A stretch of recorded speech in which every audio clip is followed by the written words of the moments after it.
चलिए, तो एक बार ग्रेविटेशन को रिवाइज करते हुए आगे बढ़ते हैं। सबसे पहले हम लोग पॉइंट मास जाने थे। पॉइंट मास वैसे मास को बोलते हैं जिसके बीच का डिस्टेंस उस मास से बहुत ज्यादा हो। अगर डिस्टेंस मास के मुकाबले बहुत ज्यादा हो तो उसको क्या बोलते हैं? Point mass. जैसे मान लो 2 पॉइंट है हमारे पास, मे बी ये मास बहुत ज्यादा है बट फिर भी अगर ये डिस्टेंस उस मास से बहुत बहुत ज्यादा है तो इन दोनों मास को इंडिविजुअली हम क्या बोलेंगे? Point mass.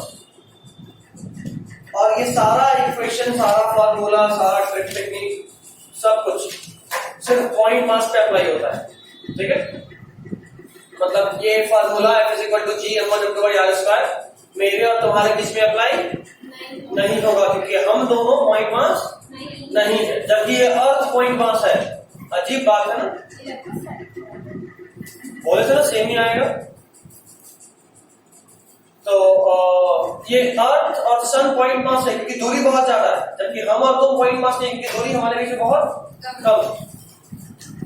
फोर्स का फॉर्मूला हम लोग कितनी बार पढ़े, एक बार फिर से बोल ही देते हैं तो आप लोगों को कहीं बुरा लग जाए। G(m1m2/r²) और G क्या है? तो G एक यूनिवर्सल ग्रेविटेशनल कांस्टेंट है जिसका वैल्यू 6.67 × 10⁻⁻11 होता है। ठीक है, लेकिन इंपॉर्टेंट ये नहीं है, इंपॉर्टेंट है G का यूनिट क्या होता है, जो आपको पिछली बार में बोले थे। यूनिट बहुत इंपॉर्टेंट है, न्यूटन मीटर पर kg²। चलिए, अभी आप लोग समझ रहे हैं चीज? न्यूटन मीटर पर kg²। तो इसका डायमेंशन निकाल के दिखाइए। नीट में पूछा हुआ सवाल है, क्या कर रहा है? इसको बंद करो ना, ये मार्कर फेंक के मारे सिर में छेदा हो जाएगा। अरे साउथ का मूवी नहीं देखी है?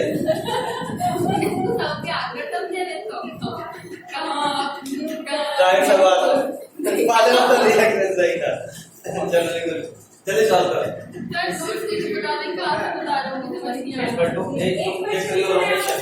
रोटेशन है, इसके बाद ऊपर ग्रेविटेशन। पलटो पलटो, बस एक पे जाओ।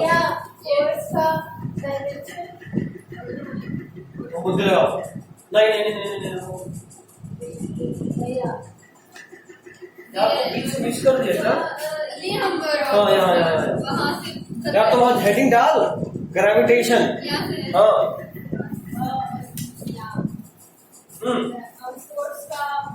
तुम अगर फोर्स का डायमेंशन भूल गए हो तो फिर पढ़ाई छोड़ दो। फोर्स का डायमेंशन भूल गए, force is equal to mass into acceleration. निकालो, एक्सेलरेशन इज इक्वल टू कहाँ छाप रही है? आंसर नहीं आता, चलता देख रही है। कितना है देखते हैं, बहुत इंपॉर्टेंट है ये सब चीज, मत भूलिए। हम निकलवाए थे यूनिट एंड डायमेंशन।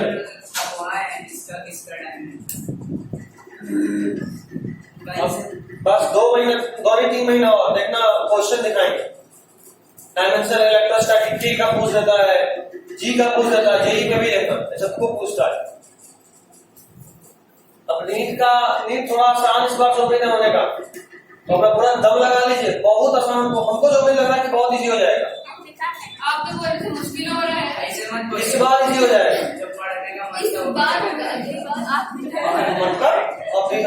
कारण प्राइवेट कॉलेज में 50% सीट पे गवर्नमेंट फी लगेगा, तो प्राइवेट कॉलेज का भी वो 50% सीट मिल जाए।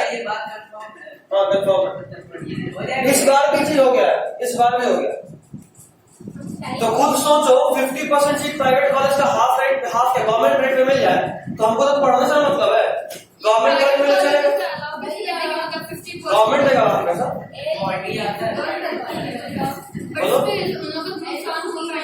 गवर्नमेंट का हमेशा नुकसान ही होता है। गवर्नमेंट को पैसा, मान लो तुम्हारा ऐसे, मान लो यहाँ का फी 8,000 है या 9,000 है, तो गवर्नमेंट हमको बोला नहीं, अब 3,000 में पढ़ाइए, क्या पढ़ाएंगे? तो गवर्नमेंट बोला ठीक है, बाकी का 5,000 हम दे देंगे, तब क्या दिक्कत है? हाँ, तो 50% मतलब तेरे को अच्छा ही लग रही थी? 50% सीट आसान हो गया। दूसरा, सारे प्राइवेट है private college all over India, देखते हैं। और दूसरा चीज, नीट के पेपर में टाइम 20 मिनट अधिक मिलेगा, 3 घंटा 20 मिनट मिलेगा आपको 20 मिनट लास्ट टाइम आपको क्या याद करें। बिल्कुल, इसलिए तो बोल रहे हैं, क्योंकि अब तुम्हारे पास क्वेश्चन भी 200 रहेगा, टाइम भी 200 मिलेगा। क्वेश्चन 200, क्वेश्चन 180 की बनाना है, क्वेश्चन 200 है, मतलब तुम 20 क्वेश्चन छोड़ सकते हो तीनों से। नया पैटर्न लास्ट ईयर ही आ गया था, एक बार वापस बता देते हैं, अब जोश जग रहा है नहीं। पहले तो तुम्हारे पास 180 क्वेश्चन होता था, सुनो 180 क्वेश्चन होता था, ये 180 क्वेश्चन में कैसे होता था, 45 फिजिक्स, 45 केमिस्ट्री और टोटल 90 बायोलॉजी, ठीक है। अब आपके पास 200 क्वेश्चन रहेगा, जिसमें से 50 क्वेश्चन रहेगा फिजिक्स में, 50 क्वेश्चन रहेगा केमिस्ट्री में, और बायोलॉजी को 2 पार्ट में फिर से ब्रेक कर दिया गया है, बॉटनी और जूलॉजी। तो टोटल क्वेश्चन कितना हो गया, 90 90 90 180 और प्लस 20 200, तो 200 क्वेश्चन 200 मिनट। लेकिन अब आपके पास ऑप्शन है कि आप हर सेक्शन में से 5 क्वेश्चन छोड़ सकते हैं, ठीक है, अटेम्प्ट ही नहीं करना। मतलब जो आपको 5 क्वेश्चन हार्ड लग रहा हो सेक्शन, ये सब में पूरा में ऑप्शन नहीं है, इस पूरे सेक्शन को भी 2 पार्ट में बांट दिया है, physics part A part B, chemistry part A part B, zoology part A part B, botany part A part B, सबको 4 पार्ट में ब्रेक कर दिया, 2 पार्ट एक्स्ट्रा। पार्ट ए में नॉर्मल क्वेश्चन है, पार्ट बी में रिलेटिवली थोड़ा tough question, लेकिन उस टोटल टफ में मतलब मान लो तुम्हारे पास पार्ट बी में कुल 10 क्वेश्चन है, 10 से 20 क्वेश्चन है, ऐसे देखो याद आ रहा है, ये 45 में से, इस 45 में से 15 हटा दो,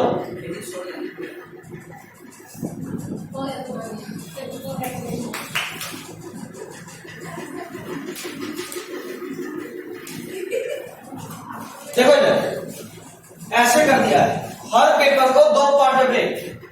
फिजिक्स में 30 question section A, 20 question section B, chemistry में भी, बॉटनी जूलॉजी में भी। इस 30 का 30 करना है आपको, जो रिलेटिवली बहुत आसान है, मतलब आसान क्वेश्चन पूछा है वहां। इतना मजा आ रहा है फोन काट के, नहीं अभी देखना है, अभी कोई स्विच ऑफ सीम पर ही निकाल रही हो।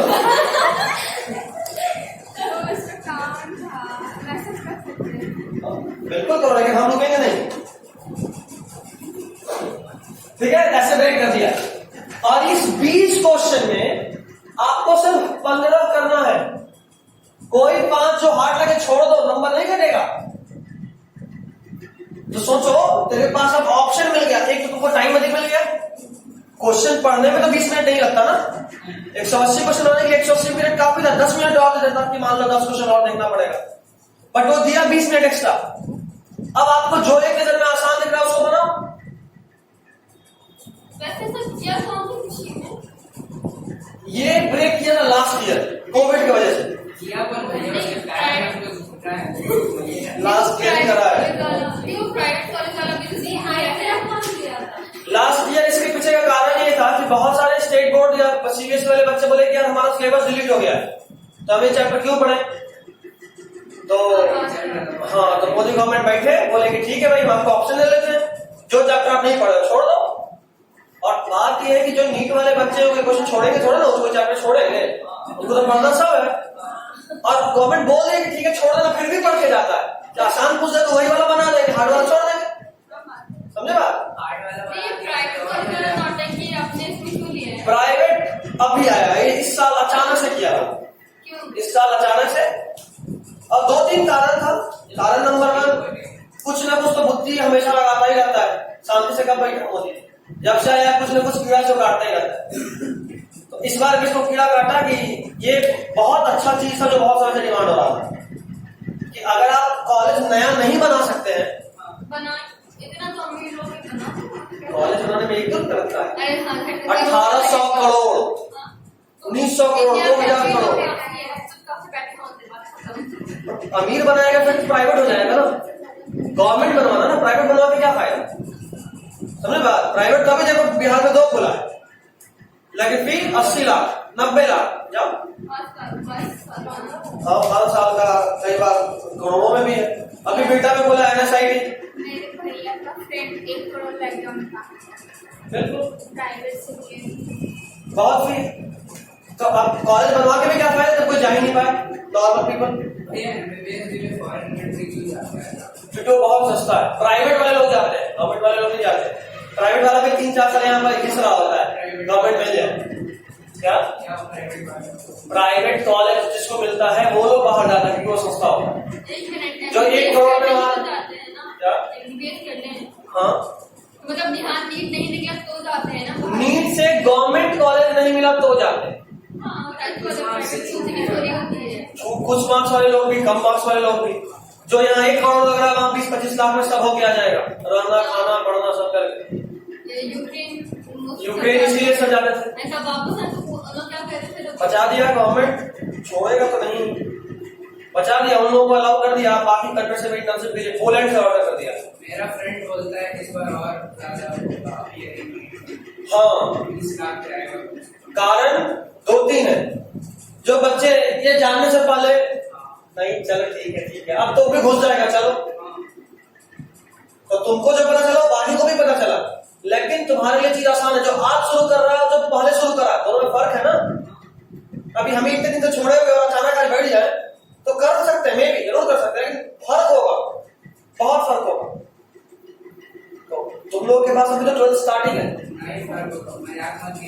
अच्छे से करिए, अच्छे से करिए, कर सकते हैं, अब बहुत आसान हो रहा है, कट ऑफ बहुत ज्यादा फर्क नहीं पड़ेगा, ये बात भी सच है, क्योंकि आप जैसा बहुत लोग पड़ेगा, कट ऑफ बढ़ भी सकता है, नो डाउट हो सकता है, क्योंकि तुम्हारे जैसा बहुत बच्चा है जो बैठ जाएगा, अरे वाह प्राइवेट वाले इतना अपियरिंग से फर्क नहीं पड़ता है। तुमको पता है जितने बच्चे अपियर करते हैं 16-17 लाख 18 लाख 20 लाख 22 लाख जितना भी करते हैं, उसमें से 80% का नंबर दूसरा भी पार नहीं करता है। हाँ जानते हैं वो बस 80 में ज्यादा बोल दिया, करता है ना, बहुत सुनते रहते हैं। एक बार सुना था कि बस 4 या 5 लाख ऐसा बच्चा होता भाई है। टॉपर किसी को तो बोलते हैं, तुम सिर्फ टॉपर का सुनती हो, बाकी का नहीं सुनती, सिर्फ टॉपर पे ध्यान क्यों देना। क्या पूछे अब क्या पूछोगे, निकालो, पूछने वाला टाइम गया, तुमको सब कुछ हम बता दिए। ये चेंज्ड पैटर्न है, और देखो पुराने ढर्रे पे चले कोई भी नहीं जीत सकता, तुमको इसके अनुसार ढलना है। तेरे पास 2 घंटा 20 मिनट है, 2 नहीं 3 घंटा 20 minute, 200 minute for 180 question to solve.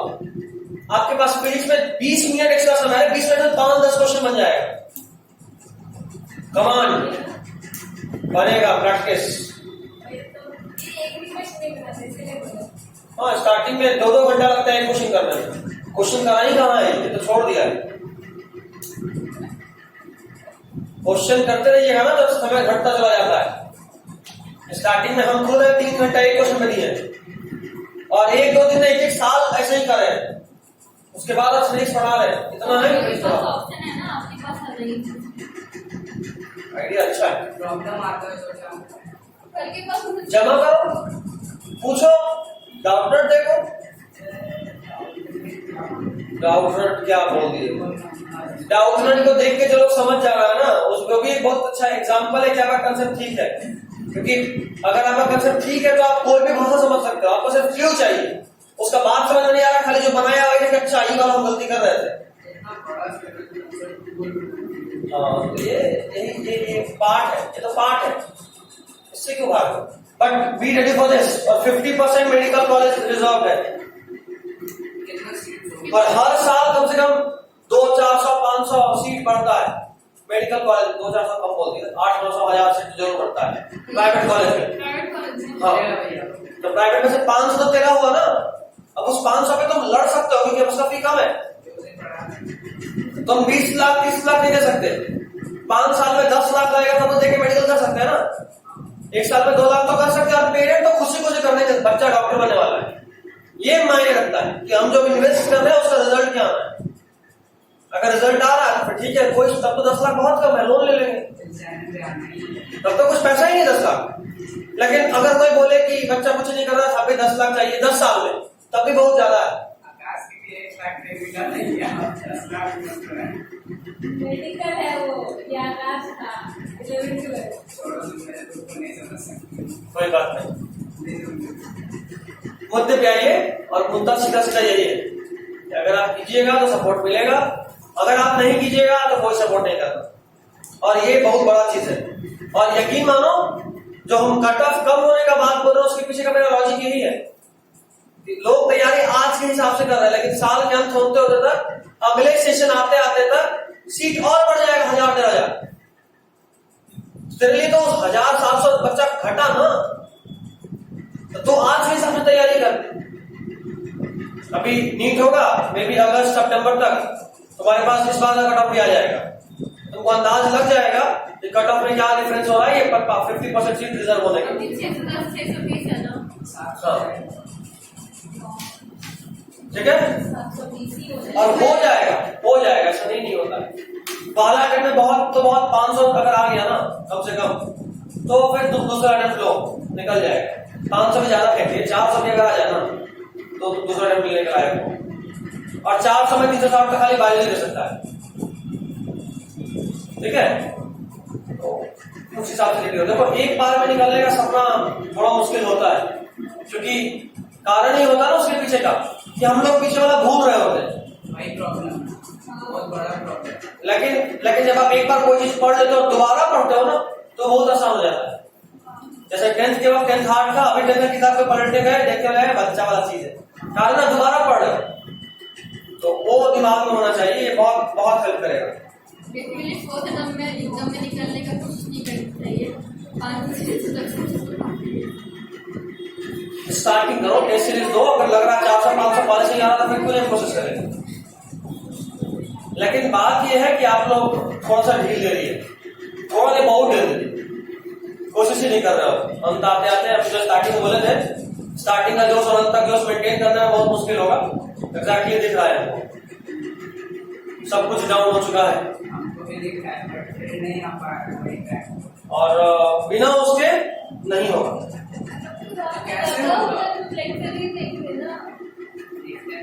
Revise कीजिए, रिवाइज। देखिए, चलिए वापस आते हैं।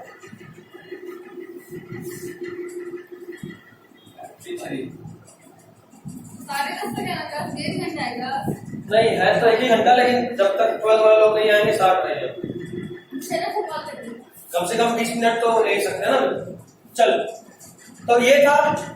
उसके बाद हम लोग एक फोर्स को वेक्टर फॉर्म में पढ़े।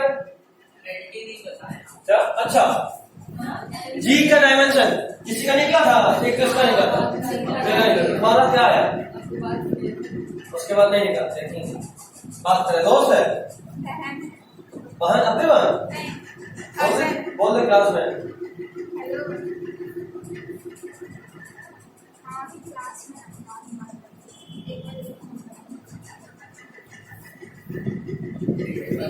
ठीक है, सीधा जी यहां से आ गया। अब क्या खेलना है बस। फोर्स क्या है? Mass into acceleration, r² by m1 m2। देखो, मास से मास उड़ा दो, क्योंकि डायमेंशन है तो देखो केजी केजी आएगा, घट जाएगा। क्या दिख रहा है? Acceleration LT-2 into r² L² by m। साफ साफ दिख रहा है, m-1 L3T-2। यही आएगा मतलब। गुड।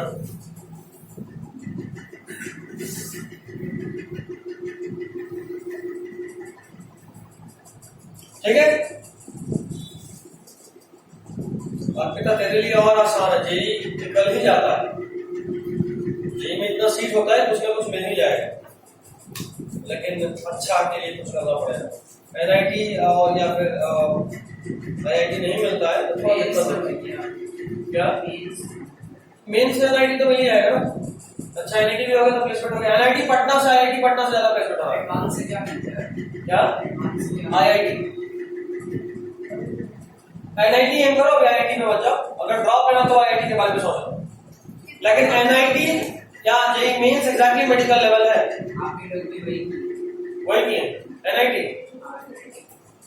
सर उसमें कितना मार्क्स होता है जेईई में? वो जाके आईआईटी के 360 का होता है, 120 नंबर भी आ गया, 130-40 भी आ गया तो बहुत अच्छा एनआईटी मिलने लगता है। यानी इसलिए मेरा भाई मेरे को सिर्फ टीच करते रहता है कि मैं रिकॉर्ड करके क्या वो एक मेरे को सिर्फ टीच करते रहता है कि मेरे इतना पढ़ लोगी ना तो डॉक्टर बन जाओगी तुम। हमने तुम कैसे बन गए, पढ़ते नहीं हो। अच्छा इसमें मेरा कैंसिल हो गया, अब बात करना, इतना नंबर आ गया तो एनआईटी निकल गया। पता है भैया, मोटिवेशन मिलता है जब तरीके से पूछता है, नजर नहीं आता कहीं बात है। क्या मोटिवेशन मिलता है जब तरीके से पूछता है, नजर नहीं आ रहा बाहर है।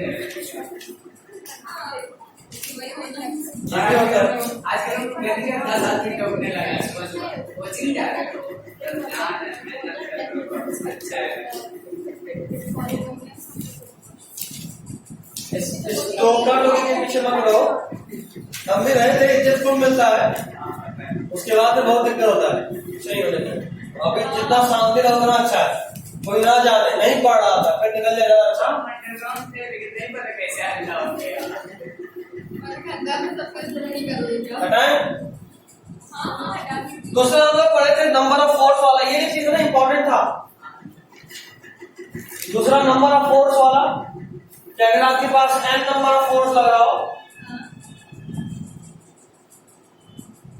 अगर सारे फोर्स का मैग्नीट्यूड सेम है तो इनका रिजल्टेंट तभी 0 होगा जब ये आपस में 90 डिग्री पे हो।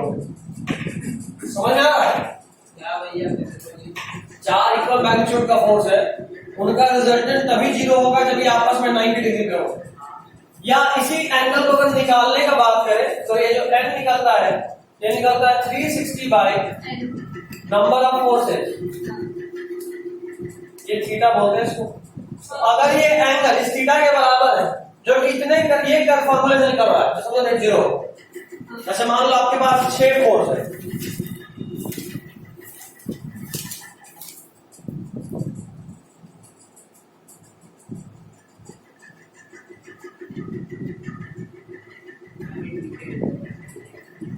ये तो पढ़ाना ही था। ठीक है। अब कितना फोर्स लग रहा है भाई, देखो अगर इनके बीच का एंगल फोर्स कितना 6, 360 बाई 6, अगर ये थीटा 60 डिग्री के बराबर हो जाएगा तो समझो कि नेट फोर्स कितना आएगा 0। थीटा अगर 360 के बराबर हो जाए तो नेट फोर्स कितना आएगा 0। तो हम वही बोले कि अगर ये थीटा इस फॉर्मूले से जो एंगल आ रहा है उसके बराबर हो तो नेट फोर्स 0 होता है। और ध्यान रहे कोई एक एंगल नहीं, सारा एंगल, सारा एंगल। उसके बाद हम लोग एक क्वेश्चन, हाँ ये एक्स्ट्रा पॉइंट था केमिस्ट्री साइड का, इम्पोर्टेंट है। केमिस्ट्री साइड का बहुत इंपॉर्टेंट है। कौन सा? ऊपर में एनटीपी और एसटीपी लिखा हुआ होगा। केमिस्ट्री में कई बार डायरेक्टली यही क्वेश्चन पूछा है, the value of STP is, हाँ नीट में 0 degree Celsius and 1 ATM. 180 marks 0.98 होता है क्या? 1 एटीएम इज इक्वल मतलब एक्चुअली में इसको 0.98 बोलते हैं क्योंकि वो बार के बराबर होता है, बार के बराबर होता है। 0 degree Celsius and 1 bar is STP, और बार जो होता है वो 0.98 एटीएम के बराबर होता है। ठीक है, तो उनके बाद अपना एटीएम ही हो गया। एनटीपी 22 करवाने की। हाँ ये बहुत इंपॉर्टेंट है केमिस्ट्री साइड, एक्चुअली यही पूछ देता है कि what is the value of NTP, तो कंफ्यूजन होने लगता है, कभी बार दिखता है कभी एटीएम दिखता है तो आदमी पगलाने लगता है। ठीक है, अच्छा ये हो गया।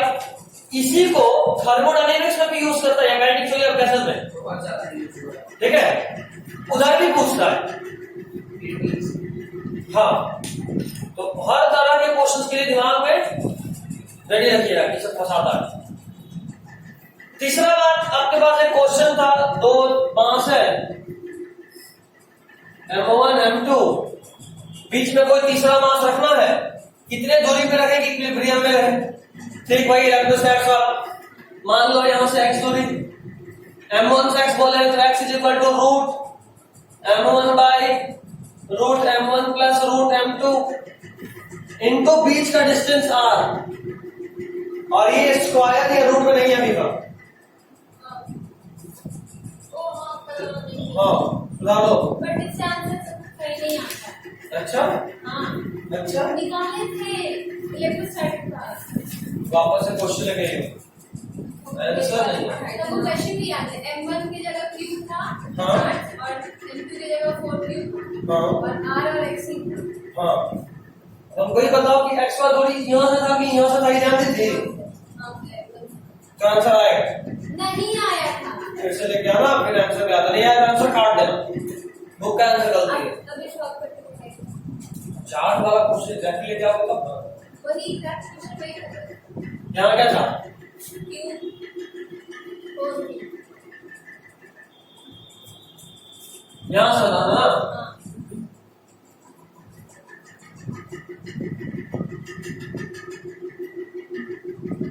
यहाँ से देखो मैथ्स तेरा गड़बड़ है, फिजिक्स नहीं। यहाँ पे यहाँ से इसको ऐसे लिख सकते हैं क्यों कॉमन निकल के उड़ जाएगा। ऐसे भी बनाना होता है। अच्छा बगल हो जाएगी। और तब आ जाएगा। बिल्कुल आएगा 1/3 इंटू r/3। हाँ आ जाएगा। मेरा मैथ्स ही गड़बड़ था सही में। यहाँ से देखो रूट क्यू है, यहाँ से रूट क्यू कॉमन निकाले 1 + 2 बचा r/3। सही है। वो तीसरा सिंपल सिंपल में बचा। ये सिंपल सा देखा, ये भी बहुत सिंपल। अगली बार इससे पूछवा देंगे। अच्छा ये वाला चीज एक और फॉर्म में पूछता है। कई बार आपको ये मास का वैल्यू नहीं दिया होगा, मास या चार्ज का वैल्यू नहीं दिया होगा, बोल रहा है 2 charges in the ratio of 1:2 3:4 ऐसा करके दिया होगा। ऐसे ही बोलते जैसे मान लो मेरा और किसका कंपेरिजन है, हाँ ठीक है, मेरा और फरहान का। बोले 2 masses are there and the value of in 2 masses in the ratio of 1:2। तुम मानो हम तो ठीक है, 2 masses in the ratio of 1:2 आते हैं, डिस्टेंस दिया जाएगा, आपको ग्रेविटेशनल फोर्स बताना है। मतलब बीच में किसी तीसरे को कहाँ रखे कि इक्विलिब्रियम में। अब बात ये है कि मेरा मास पता है उसका मास पता है, ये फॉर्मूला कैसा है।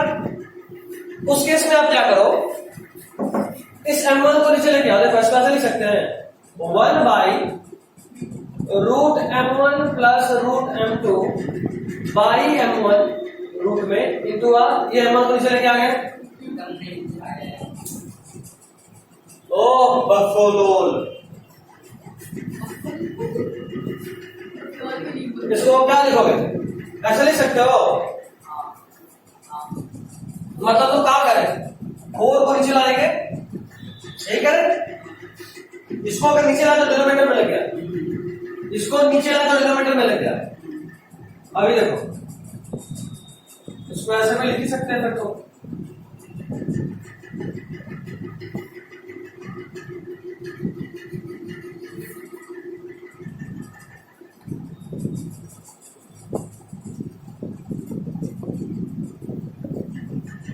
देख सकते हैं ये m2/m1 कर दे तो रेशियो कर सकते हैं। हाँ डिवीजन में तो रेशियो डाल सकते हैं।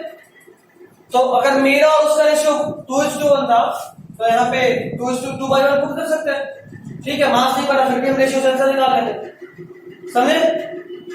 चलिए इसको मैं लिखना कैसे होगा। हाँ लिखा हुआ है, देख लो नोट्स में देख लो, लिखा हुआ है। जहाँ भाई फॉर्मूला लिखे उसके ठीक बगल में क्या लिख रहा है, फॉर्मूला के नीचे। डी आर की जगह पे है। हाँ उतना समझ में आता था, ठीक है। उसके नीचे में एक है सेमी सर्कुलर वायर रिंग, वो फालतू है, उसको आप छोड़ सकते हैं।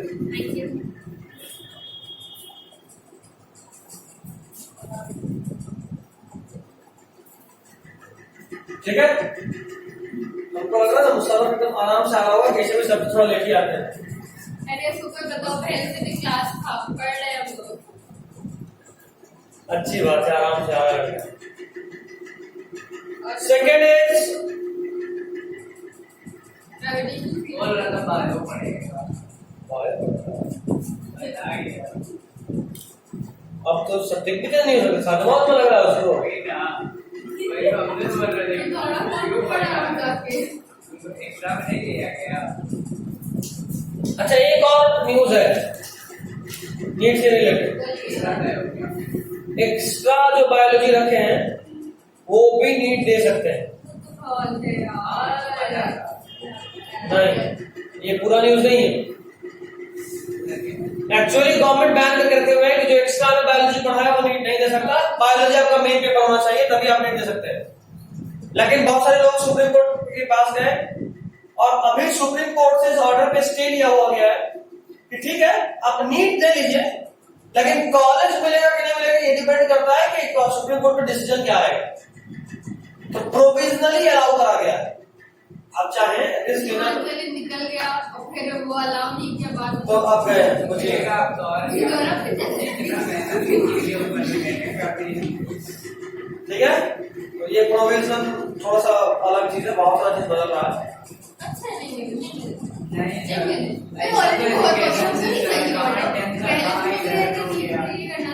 अब उसमें भी देखो 10th का बोर्ड हट रहा है, एजुकेशन में तो बहुत जबरदस्त चेंज जा रहा है।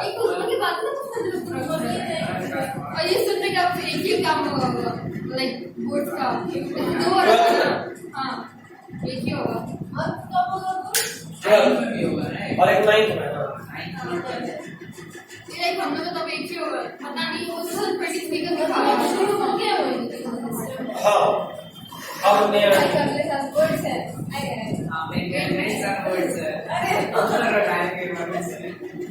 अभी हर स्कूल इम्प्लीमेंट कर रहा नहीं कर अपना टाइम है, बट गवर्नमेंट की तरफ से रूल लागू हो चुका है। बाकी अगर नहीं किया तो बड़ा स्कूल को नहीं किया तो बाकी कहाँ है। इस साल नहीं हो सकता, बहाने मारने नहीं हो पाया, तैयारी नहीं था, कम समय था, पुराने बच्चे थे। बट अब जो भी नया एडमिशन हो रहा है वो सब कॉलेज ही भाई आपको न्यू एजुकेशन पॉलिसी में चल रहा है। ग्रेजुएशन अब 4 साल। कल ही परसों में आया था उसका लेटर। जो अभी ग्रेजुएशन में एडमिशन ले चुका है उसको 3 साल से। लेकिन तब भी सर कितना डिफरेंस होता है ना, इतना किसी बात पे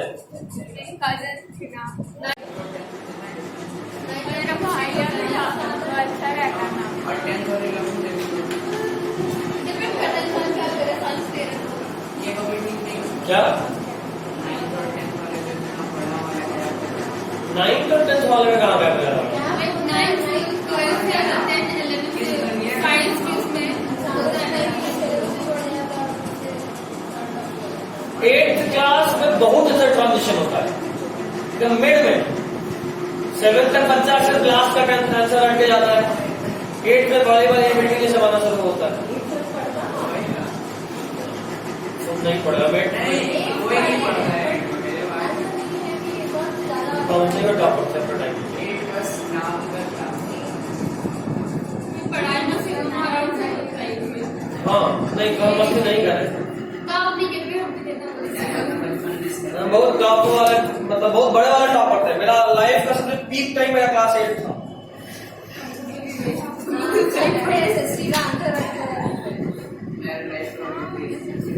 ठीक है, अगला है ग्रेविटेशनल फील्ड इंटेंसिटी। अभी ये क्या है इसको भी जरा समझ। अगले क्लास में डिस्कस करेंगे। नहीं अभी पढ़ेंगे। कल रात से 2 घंटे चलो पढ़ लिया था पूरा काम है। हम पढ़ के तो खाए नहीं, अगला है पढ़ के भैया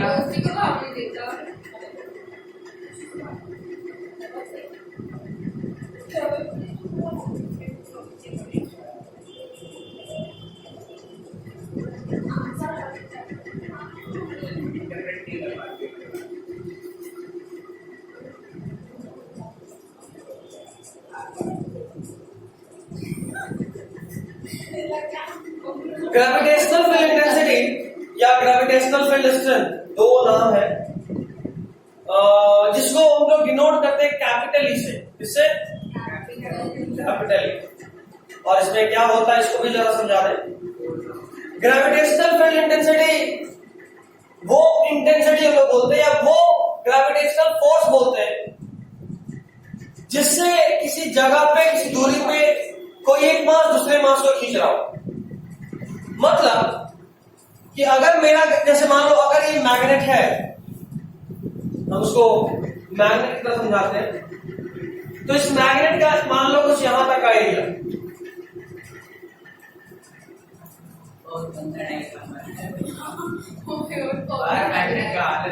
ठीक है। ये जो एरिया है, ये एरिया उसका इंटेंसिटी है। इस एरिया में कोई भी चीज आएगा तो वो अट्रैक्ट हो जाएगा। अब मान लो कि यहां पे कोई मैग्नेट है, क्या खिंचाएगा? खिंचाएगा, लेकिन प्रैक्टिकली बहुत इतना धीरे कि कोई असर नहीं पड़ना। यहां आएगा वो मैग्नेट तो ज्यादा या कम, यहां से यहां आएगा तो यहां आएगा तो और ज्यादा। एक बात बताना, ये खिंचा रहा है क्योंकि ये वाला मैग्नेट उसको पे फोर्स लगा रहा है। क्या कर रही है? अच्छा नोट्स है तब ठीक। यहां खिंचा इसलिए रहा है क्योंकि वहां फोर्स लगा।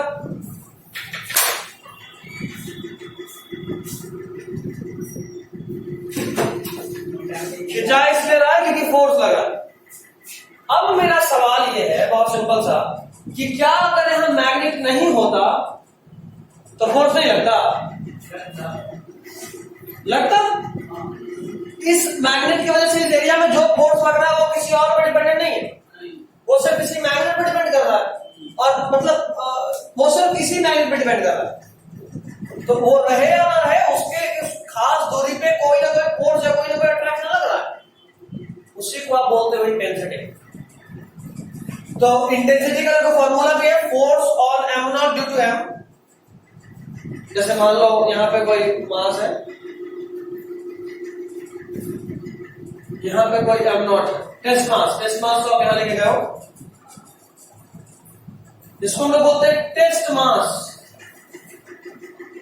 जैसे मान लो मेरे वजह से इस पे कितना फोर्स लग रहा है इस जगह पे, ये हम इस जगह पे तो फोर्स नहीं लगा सकते, हवा में तो फोर्स लगाएंगे।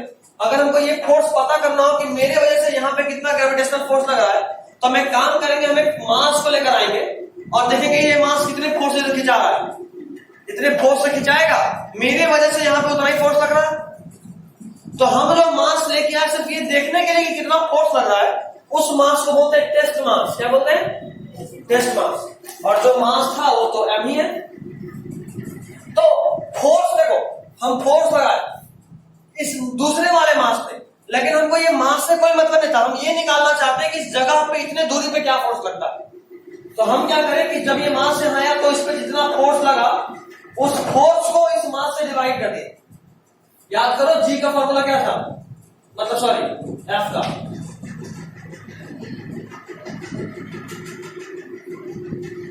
ऐसा इस केस में आए तो जी एम नॉट, ऐसा। तो अगर इस एम फोर्स को एम नॉट से डिवाइड कर दे तो ये एम नॉट और ये एम नॉट कट जाएगा। तो जाहिर सी बात है, हम ये जो टेस्ट मास वाला फोर्स का बात करते हैं वो फोर्स का वैल्यू ही खत्म। तो हम सिर्फ उस पॉइंट का पे फोर्स निकाल रहे हैं, उस जगह पे। जैसे हम यहां खड़े हैं, मेरे वजह से जो ग्रेविटेशन यहां लगेगा वही यहां भी लगेगा, वही यहां भी लगेगा, वही यहां भी लगेगा। तो हमको यहाँ पे जो फोर्स लग रहा है ये नहीं पता, तो हम एक टेस्ट मास लेकर आए और उसमें जितना फोर्स लगा उस फोर्स में से इसके मास को हटा दिया। तो हमको उस प्लेस का इंटेंसिटी मिल गया कि मेरा फील्ड लाइंस वहां कितना डेंस है, मेरा फील्ड लाइंस वहां कितना फोर्स लगा सकता है उस जगह पे कोई मास आए तो। इंटेंसिटी वो चीज है, मेरा कितना औकात है। सिंपल, हम वहां पे कुछ होगा तो उसको कितने फोर्स से खींच सकते हैं। ठीक। अब मान लो यहाँ टेस्ट मास के बाद कोई बड़ा मास ला कर रखी, लेकिन फरहान को खड़ा कर दिया, तो अब जो मेरा इंटेंसिटी था उसमें बस फरहान का मास को मल्टीप्लाई कर देंगे, मिल जाएगा। समझे? That's it. तो F is equal to, sorry intensity is equal to force on M naught due to M by M naught. और इंटेंसिटी का वैल्यू आया gm/r², देख रहे हो। और यहाँ पे एक नाम भी दिया है इंडिपेंडेंट ऑफ टेस्ट मास। तो बोले क्योंकि टेस्ट मास को वापस डिवाइड भी करें, तो हम उस पॉइंट पे इंटेंसिटी निकाल रहे हैं, ना कि उस टेस्ट मास पे। हमने उस टेस्ट मास को कैंसिल आउट कर दिया है, तो हम उस पॉइंट पे अपना फोर्स निकाल रहे हैं। इस दूरी पे मेरे बॉडी में कितना ताकत है किसी चीज को खींचने का, हम ये निकाल रहे हैं। इंटेंसिटी का मतलब ये, इस दूरी पे मेरे बॉडी में कितना ताकत है, कितना ग्रेविटेशनल फोर्स है, इस दूरी पे कोई भी चीज रहेगा तो हम खींच लेंगे। यही इंटेंसिटी बताता है, ठीक है। इसी तरह आएगा भी electric field intensity, force by test charge. अभी है force by test mass, force by test charge.